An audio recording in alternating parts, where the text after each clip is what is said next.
Guys, you guys. Prediction? Yes, prediction. Pain. Are you ready? I was born ready. Obviously, you're a little, aggravated by the line of questioning regarding Canelo. I don't want to touch this, dirty, so bad. I don't want to touch his name. I'm working on feeling the art of humbleness. Can you be with me? That's the reason why I'm crying, because I'm not that person no more. And I miss him. But sometimes I feel like a bitch. I don't want that person to come out, because when he comes out, hell is coming with him. And it's not funny at all. It sounds cool, like I'm a tough guy. It's just, I hate that. I'm scared of it. It would be awesome to, see being a great war. Maybe with a Mexican. Let's go. Wait,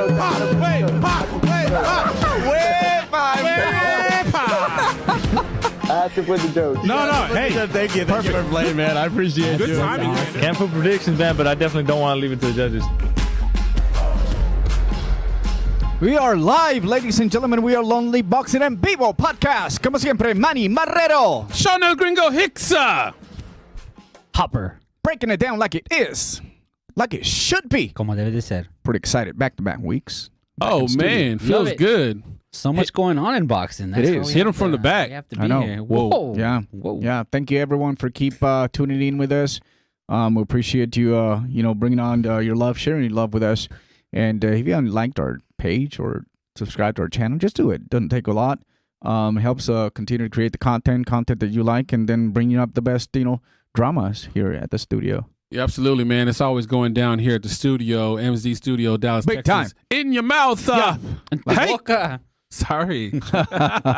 Here we go. Talking about drama Saturday. What happened Saturday? Man. We had a fight of the year candidate. God, generational. As advertised. As we previewed it. Yeah. No. Yeah. We expected. We expected that. So, the good, bad, and the horrendous. Ugly. So, let's first talk about the good. All right. So, we already established that the fight, to me, exceeded expectations. Is that fair to say? 100%. It definitely exceeded expectations. Right. It definitely met expectations at the very least. Right. Oh, yeah. Immediately, as I'm watching the fight, which is most fights that I watch, I'm thinking, why the hell am I not there?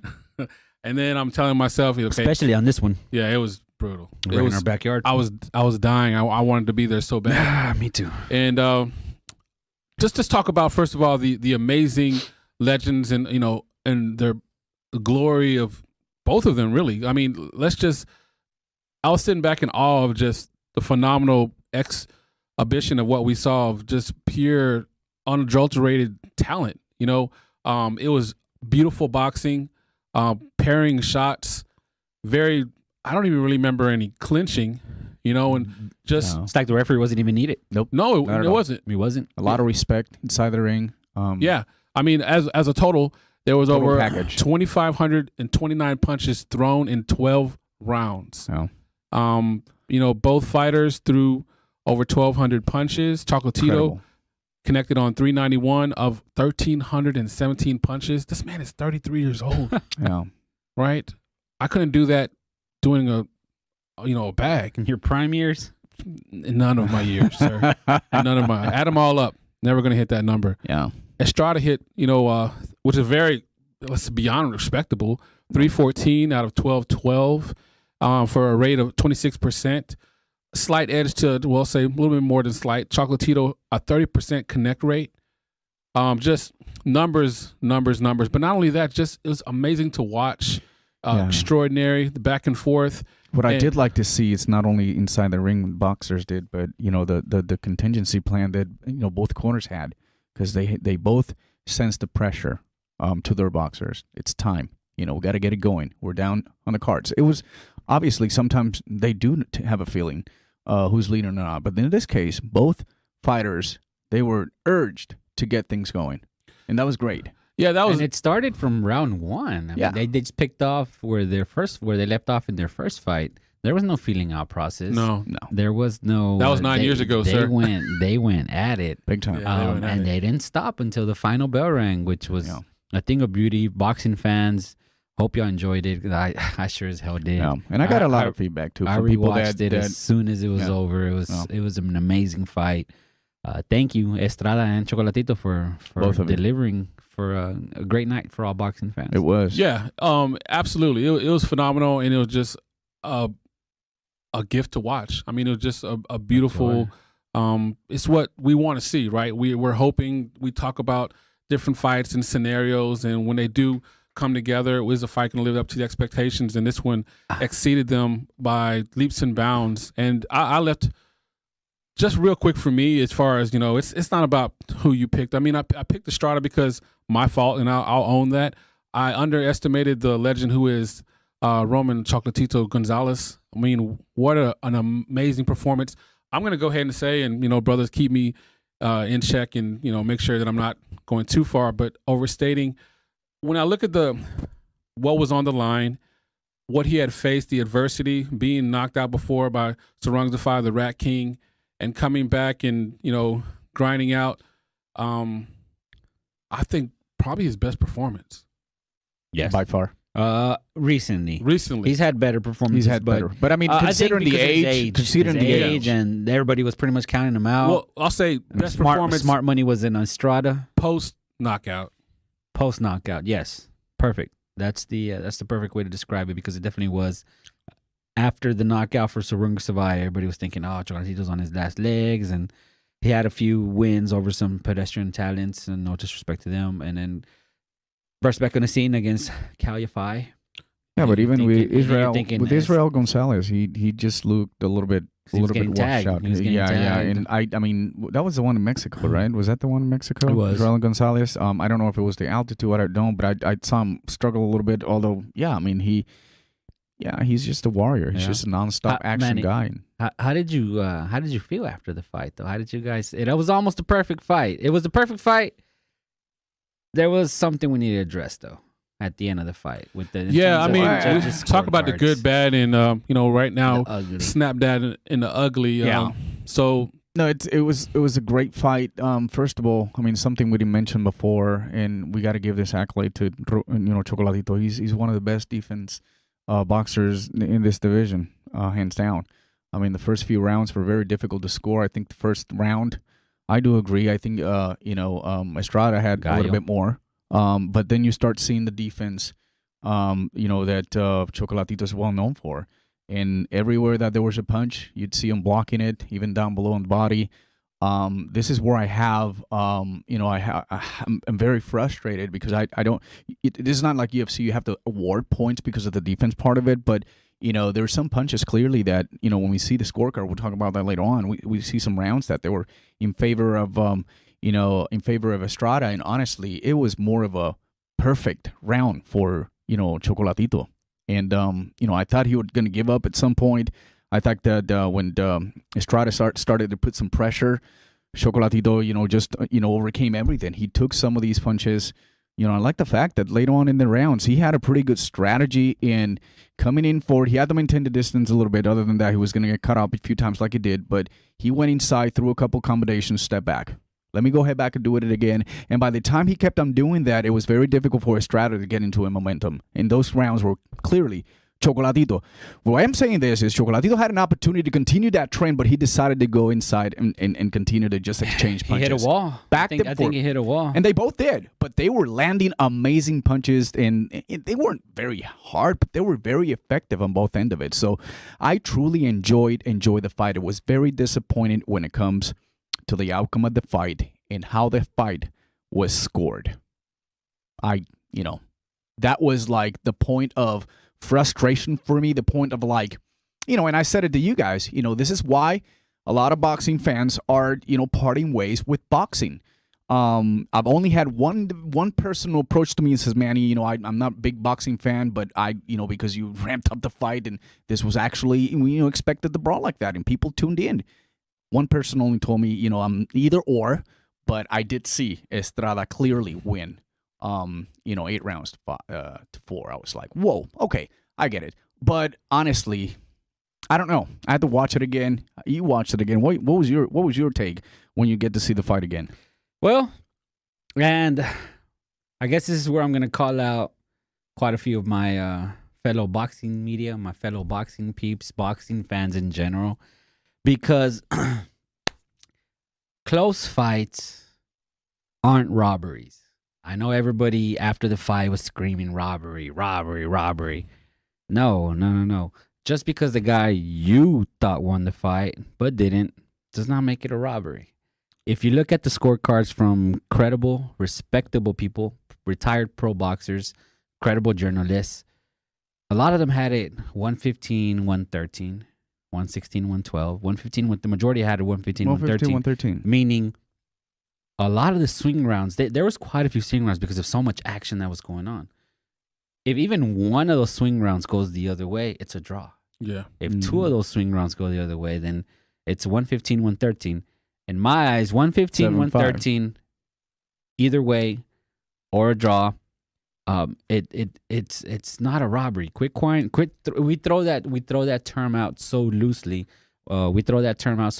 Where, and it kind of, when we see an actual robbery, you cry wolf so much that you don't believe it anymore. This wasn't some robberies in our modern time like Paulie Malignaggi, Juan Diaz. That was a robbery. Juan Carlos Burgos versus Rocky Martinez, straight highway robbery. Manny Pacquiao versus Timothy Bradley 1. Straight robbery. And of course the robbery of the century, Oscar De La Hoya, Tito Trinidad.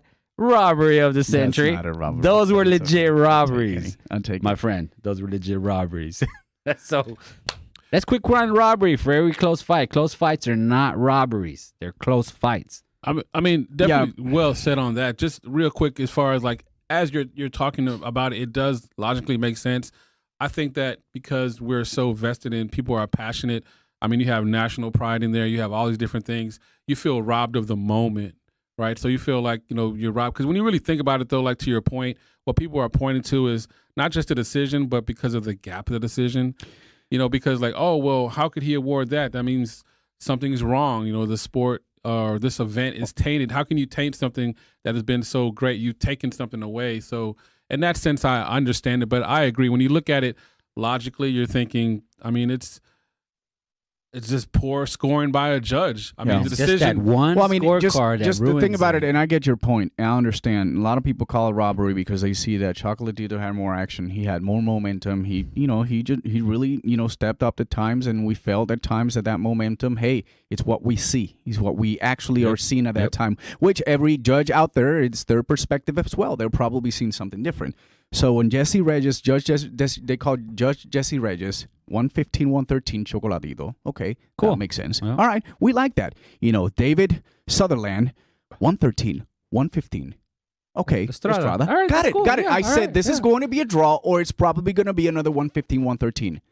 111, 117. That's the highlight. That's why people are like, wow, I'm stunned. They forget about all the good rounds, swing rounds that could have gone anywhere, and now all you're thinking about is, I mean, my first reaction was I got up the couch and this is fucking unbelievable. All right, it really hit me hard. Right? Yeah, I probably reacted a little bit more aggressive and didn't really because the Mexican won. No, not really, because I like El Gallo. Yeah, that's nothing. I mean, I actually enjoy a true night of boxing. A great night. A great night of boxing. Ruined by a shitty scorecard. Ruined by a shitty scorecard. But I believe that this is all the stuff that start getting to people's mind. Is now we want money. Now we want a trilogy because we're going to make money. But the fact of the matter is, what came into to my mind at that time is we have a guy that it's aging. A guy that every fight that he has fought, it's exactly the same way. How much do you think this boxer can actually take moving forward? There's a lot of punches for this Chocolatito, which is a great kid. I mean, even in an interview, and I'll have a. He looks like a kid. Yeah, yeah, He's it old. is. And I'll have an opportunity for you guys to listen to something. Spider, Chocolatito clip, please. It is now 1-1 between you and Estrada. You heard him say he wants a third fight. Do you want a third fight? Va una ganada, una perdida, van empatados. ¿Tú quieres la tercera? Las dos ya la gané. I want both of them. Ahora lo que queda es servirle a Dios. Ahora lo que queda es buscar más de Whatever Dios. God wanted, and whatever he wants, we'll do it. Estoy feliz porque lo que Dios me ha regalado, el talento boxeo. Yeah. Said I'm very happy with my performance. Y disfrutarlo con cada uno de ellos. And enjoying and have the crowd enjoy the fight. Well, you're always entertaining, Roman. Thanks. So, I mean, it just breaks my heart. You know, it's very difficult for Chocolatito to get into angry mode. And, you know, and I think it was round 5 or 6 that his trainer came back and said, this is the time to get upset. This is the time to make it, you know. Time to get angry. Angry. And Go by the way, poor translating because of it always is. Every single time after a fight, and they're talking Spanish and they translate to English, I'm like, he didn't say that. He said a lot more. Yeah. Come on. It's time to get angry. Maybe it's the spot of the moment. I don't know. The bright lights. Yeah, but it wasn't that way because the way the translator came and out he's talking slow. It's time to kick some ass. And it wasn't really what he said. No, it's time to be an asshole. That's what he said. And of course, I even knew that was wrong. I understand right now that you know, he's trying to hype up the fact that Chocolatito doesn't get angry. He doesn't have that anger in him. He has a natural talent in boxing, great human being. And for me, I felt he didn't even fight at all, or complain or anything. I felt a big, huge something inside me. I was just completely sad the fact that I believe they took away something that, although he really didn't want it, he was okay with it, and he showed people on a very peaceful and calm way, it's okay. It happened. I'll be really upset. I mean, how many boxers the decision has gone you know, the wrong way, and they just get out of the ring, they're ranting, they're screaming, they're going back to social media. We saw them, we saw Triple G do it when he got pieced up in Canelo in the second fight, and he just took off. He had to go to the hospital. For the record, I had it 7-5 Chocolatito. You guys, I think, had it the same. I had it 7-5 Chocolatito. And by the way, Chocolatito. By the way, if you guys listen to other podcasts, which I'm sure you guys did, we all said Estrada would win. And I so said, we were right. Decision. We were right. But it felt dirty. But exactly. Because I shouldn't, and I told you guys I should just stick to my guts and still go for the guy that I believe. But sometimes when we analyze this, we have to be realistic. The hard pick was Gonzalez, Chocolatito. The brain pick was Estrada. And I mean it. Yeah, and it just made sense. The money was on Estrada. The smart money. Yeah, I mean, after the fact, I mean, you're always going to second guess yourself. Like, but oh wow, when you go into it younger, bigger, in his natural division, in his prime, had success in the first fight, and people were even kind of questioning the first fight. So I said the combination. He had 9 years to make adjustments. I was thinking this is his time. He's peaking as Chocolatito's going down. So it kind of gives me to another point I want to ask you guys real quick. It's kind of a tough question. I'll go to my brother Hopper first. Would you go ahead and say, based off the results of both fights, that would you say just overall, talent-wise, would you rate Chocolatito higher than Estrada? Is that fair? In both fights? Just overall, is he the better fighter? Wow, that's a good one because Estrada beat the man that destroyed Chocolatito. Right. So, wow, that's it's gonna take a lot more time to really analyze that because Estrada has beat a Hall of Fame. He has a Hall of Fame resume. So does Chocolatito, and even just kind of on that note, real quick. That's because that's the beauty of it. I think that they're so evenly matched. That they're so evenly matched. And let's go ahead and bring in Sarung Safai into the Rat King. Carlos Cuadras in there as well. Carlos Cuadras beat the Rat King, back in 2014, right? Back in May. So they've all kind of had their going back and forth. And I feel like we really sold them extremely short. They've had phenomenal career and it's still going. They're still extremely relevant. Gringo. Those are the real four kings. Yeah, those are the real four. Instead of the Twitter kings, Tank, Brian, Haney, and Teofimo. No, the four. These kings. guys, they don't even talk on Twitter. They talk in the ring. Yeah, like all these guys, they fought each other, and they wanted to fight over and over and over. And this is one of the things that I kind of want now, but I'm very concerned in Chocolatito's health and. Can he land another third one, another major one like this one? It's going to be a brawl. And I would hate for any of these guys, more Chocolatito, to kind of really get hurt. You know, we want to see this guys healthy when they go to the next level. Real quick on that, brother. You know, a lot of tweets went out. One of them that stood out to me is Eddie Hearn. Exactly at 11:49 on the night of the fight, as people were, you know, still kind of buzzing, he said 117-11, a shocker. 115, 113, either way. Number 3, question mark. Estrada Chocolatito 2, the zone. Of course. He knows what the fans want. want. Well, yeah. He knows what the fans want. And so is it, my question. Is it what the fans want? I want to say something real quick. But what I wanted to ask earlier, and go ahead. I don't really ask earlier. Well, maybe this is later. Go ahead, Hopper. No, well, basically, it's you know, we keep talking about that 117, 111. Eddie Hearn just brought it. You brought up Eddie Hearn's tweet, 117, 111. I'm thinking, is this maybe a little bit of karma? Or maybe is this like planned up, or you know what I mean? Because So what a lot of people thinking. In their first fight, there was also a horrible scorecard submitted. Their first fight was very close, and Mr. Barry Druxman scored it 118-110, even worse than this 117-111. And I remember watching it, and I was like, "What? Oh my! This dude, like you always say, Gringo, he filled it." He filled out his scorecard the night before. So literally, yeah. So I don't know. I don't know what it is. I don't know what the powers that be. And I think you're going to lead on to this right now. Well, that I mean, maybe is this something that is fixed, rigged, or someone had to do something with it, or maybe not. I'm not saying that they planned it, but is it like I'm saying they planned it? I do, because that's the sport of boxing we know is because money, for better or worse. And then, but think about it though. Think about it like this though. All right, we want to throw. This is just conspiracy theories out there. All right, let's do it. It is. Okay. Does Eddie Hearn and the zone, do they want to throw Chocolatito? Because who's the mandatory right now? Survive. Do they want to throw Chocolatito out there for a third match against this guy? No. He destroyed him in the second fight. Like, if he fights him again, I think he'll retire Chocolatito. They were thinking he was going to retire this fight. They were thinking Estrada was going to retire him. And you're going to throw him out there to this guy, the Rat King, the freaking powerful dude? Yeah. All right. Okay, so that's one conspiracy. Or maybe they gave it to Estrada because they want the third match, like Eddie Hearn suggested in the Twitter. Well, I mean, right? There's so many conspiracies, and you know what? Because the sport of boxing is the way it is, you can't really rule it out. You can't. Yeah, I mean, we talked about it before, and it's kind of funny how it kind of all comes full circle. That I propose to you guys: do you go and have the mental mindset like this is kind of like apples and oranges, Pacquiao Thurman? Like, I really thought it was a passing of the torch fight. You know, going into this fight, you know, I was thinking like, this is going to be Estrada's night. His name was first. I mean, he was the A side.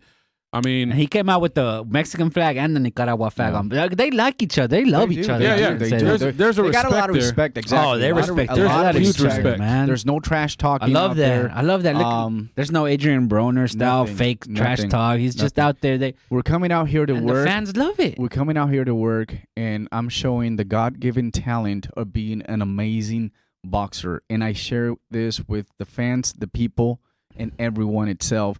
Does he want a third one? Yeah, I'm sure he wants one. I'm sure he wants to, you know, and I'm sure he's going to get well rewarded right now. But my concern is if there's a third one out there, I just don't want neither of these guys to get hurt.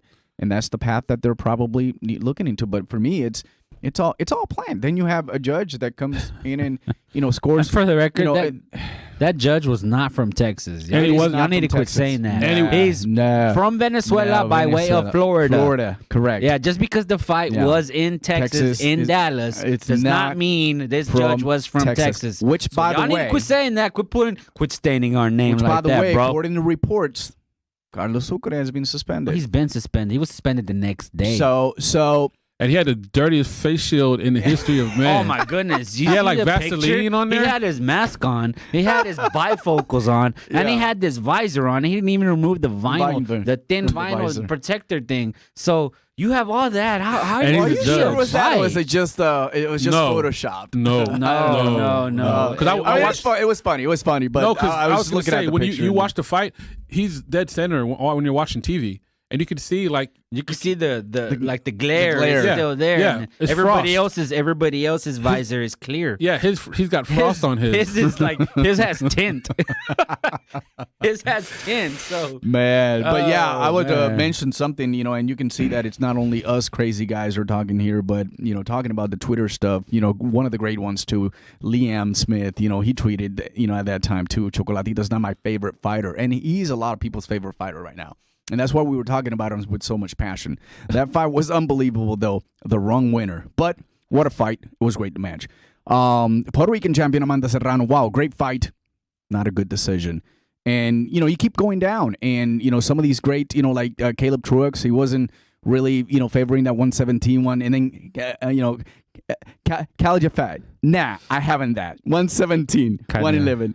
GTFOH. I mean, everyone was stunned. Kind of loose on that. Loose on that one. So, did you see what I was talking about? The 117, 111. What's that? I said kind of loose on that great. The great Caleb Truex. But no, and great at tweeting.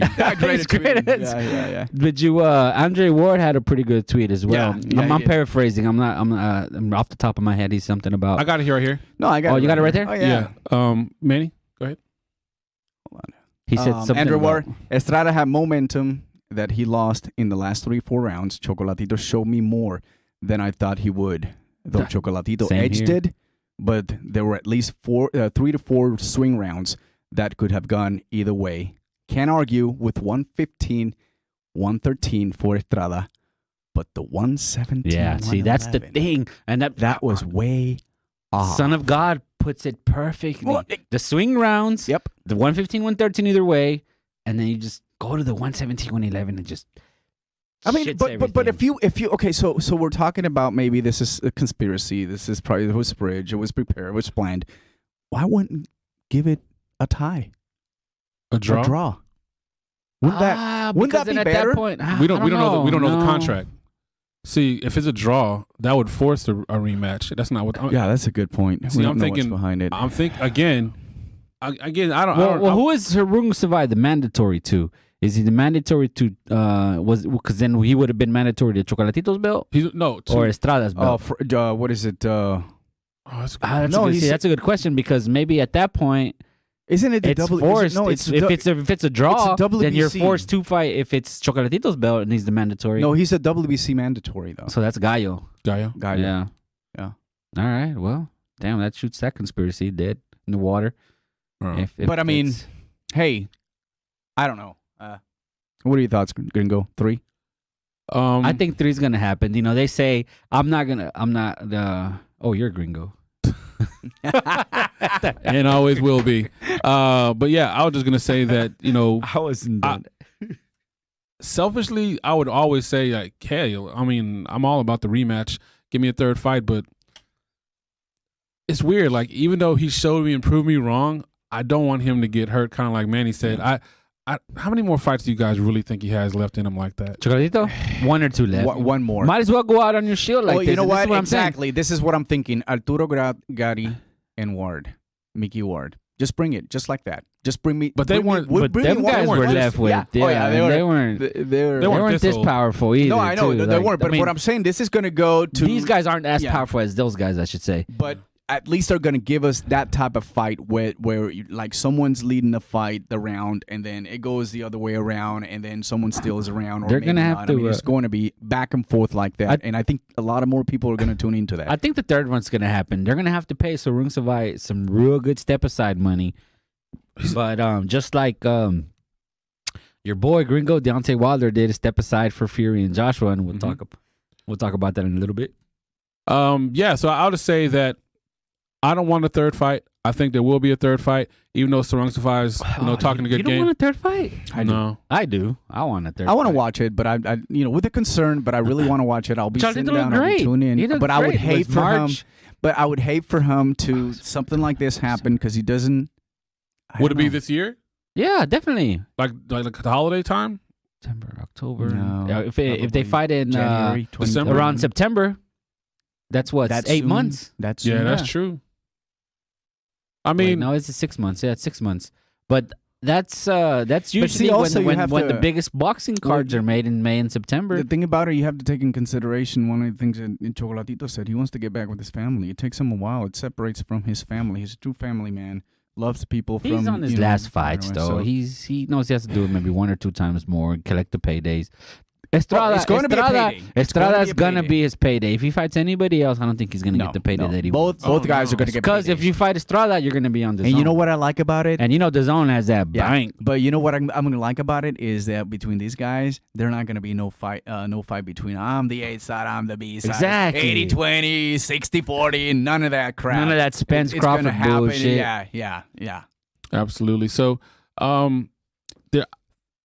it does clear the path for a third fight. Sarungzafai is in the way as far as being a mandatory at the WBC, but things do have a way of happening. I mean, if they can make Wilder step aside, for a bigger fight, I could definitely see them pushing this for aside for a bigger fight. And hey, just props to both guys for sure. All right, so with that being said, and you kind of alluded to it, Hopper.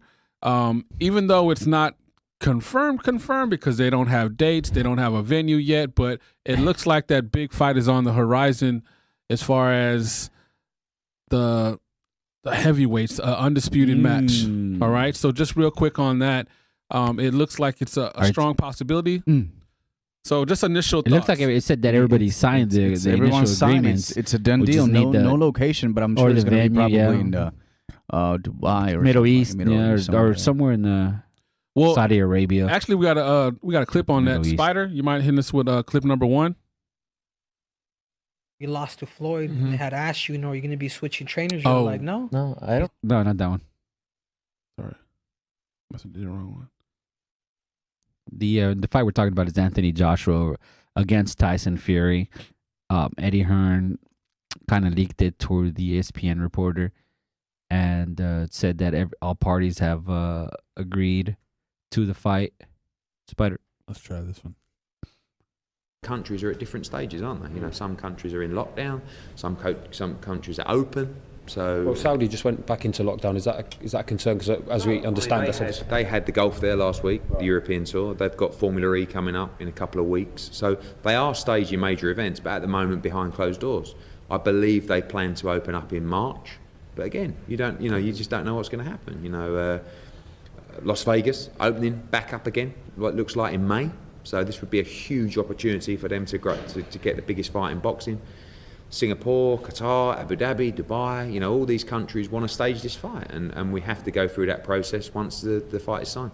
Can we safely assume that Vegas, particularly New York, but the American sites now can't really compete financially with the sort of money that's on offer in the Middle East? Probably. I mean, subject to the fact that these people are going to have to do something. Yeah. Las Vegas has been dead for a year. It's brutalised the market there, and they're going to have to come out fighting. And if it's open in May, well, they could land a fight in June, and I wouldn't mind a trip to Vegas in June for this fight. I think it's a great home for it, but we can't ignore the seismic offers that we've had from other areas in the world, and it's our obligation to the fighters, as per the contract, to deliver the maximum value for them in this fight. Obviously, it's rumbling on a bit. Is there any danger that it's not the next fight? No. I mean, listen, I said in an interview, I think it's Boxing News, we're not talking about, there's no interest. I don't know what we'd do if we didn't fight Tyson Fury. To be honest, like normally I would say, well, if this doesn't happen, but everyone is so focused to get this over the line. Is Eddie Hearn the best promoter in boxing? He's the best. He's the best right now. Going right now. Well, I mean, hell, just look at his back-to-back. I mean, look what he did, and look what he's about to do, and we'll talk about that in another podcast, episode 79. Stay tuned. So just real quick, yes, he is. All right, now it's not gonna sit well with a lot of people, a lot of PBC fanboys, but PBC's whack. Did anybody even? Well, we talked about Chocolatito. Did anybody even watch David Benavidez against Ronald Ennis that same night? The ratings don't reflect it. I wish I could see the ratings for the zone. I bet you that fight. Oh yeah. Woo. Yeah. I mean, monster numbers. To me, it's all about results, and there was always going to be apprehension and questions on what kind of quality, but he's bringing the quality. Obviously they had some challenges with the zone, but they're picking right up and they're having some amazing fights. And think about it. Great fight. Estrada Chocolatito 2. Now they're going to get ready to have Ortiz Hooker. Virgil Ortiz, right? Martimo. And that's that's just the beginning. And then there's a possibility, let's go ahead and say it, he's going to get Pacquiao versus Mikey Garcia. Maybe. That's very irresponsible rumor. But I'm putting it out there because that's what kind of brother I am. What kind of sources do you have, Gringo? I don't know. Just throwing that out there. It's a possibility. I'm not saying I know anything, but I know some things. Oh. But in all seriousness, do you guys think this fight is going to happen, and where is it going to be? Joshua and Fury? Yeah. Oh, I think it's going to happen. I think it's going to happen somewhere where he mentioned it. It's not going to happen in Vegas. They're not going to supply the funds that they need. I think it's going to happen Qatar, Saudi Arabia. One of those oil princes is going to get it. Yeah. And you know what, though? Gringo, Manny, I'm a little confused, though, because I thought that having different promoters prevented you from getting a fight. I thought that being on different networks not at all prevented you from getting the fight. No, this is about I thought if you were on the wrong side of the street, prevented you from getting the fights. And I'm talking about Errol Spence, Terrence Crawford. These Brits are showing the two Americans how to get a fight, how to get shit done. Yep. Yeah, and that's kind of interesting you say that, because one thing that he said is that when everybody's wanting the same goal, ultimately, you want to get 80-20. There's different routes to get to a specific destination. We can all agree to that people want to go maybe this way or that way. But when you want the same thing, you're going to figure it out. Can we agree that Errol Spence and Terrence Crawford simply don't want to fight each other? I don't think because they know realistically they might lose, and they're afraid of that. But see, and that's my respect to Anthony Joshua and Tyson Fury. They know realistically, definitely, there's a good chance they're going to lose, but they don't care. They're going out for the glory. Not necessarily because of a top rank side, because he still makes the fights also as well. So it's most likely it's just the PBC. It's always the PBC. PBC we know doesn't it's the PBC. want to take some of their talent unless you're put them together against each other. I mean, wouldn't they want to put together top of their fighters and together and start and fight them and put them together? They just don't. They want to keep all their stuff in house, and that's why if you look at the PBC's cards, we're moving away from the subject totally, but we're getting into the PBC and their trash ass cards that they've been having. I mean, but anyways, and I'm so glad Tyson Fury, Anthony Joshua is happening. Yeah. I'm so glad they can set an example for the world. Well, the thing and is let the fans know that, hey, these fights can't be made if the fighters want it. The things that the fighters want it, and also the promoters want it, and they know how much money is there. Eddie knows how much money's out there, but Eddie knows how to make money, and he'll be making some money. Everyone will be making some money, and the fans will be extremely happy, and we'll be paying for all that stuff. Yeah. I was planning on going to your house for that fight. Hey, listen, I got my DAZN, yeah. So, by the way, it's awesome because you know how much money I've saved, through all these fights, and I'm gonna get to see this weekend Virgil and Hooker, and then I'll be at the beach for that one. I'll be jealous, man. At the beach. Oh, you're gonna be probably gonna. Oh, I'll be watching it somewhere. Oh, definitely. Yeah. So, I mean, it's going to be interesting how it plays out, but I'm confident the fight's going to happen. They're so close. It's so big. There's so much money on the line. I did like how, being a true promoter, that he put it out there that Vegas is still in the running, but realistically, we know you can't compete with these Arabian countries. Princess. They're on a different level. I mean, they're talking about they got gold Lamborghinis, not even pre-COVID, $70-80 million site fees, and that's their kids' allowance. That's a month. How much? Here's $80 million, mijo. Yeah. The only thing that would be a game changer is something that was brought up by the interviewer, where they mentioned that if they're back on lockdown, if they would have a gate. But if you're getting so much money up front, doesn't matter. It doesn't matter. Have nobody on there. Yeah, I mean, it's definitely a They'll game keep changer. doing it like the way you're doing it, or you know what? They probably prefer not to have anybody there. There's a place out here that's called Oil Princess. That's called Jerry World. You always have a house out here, and we can fit a lot of people in that stadium.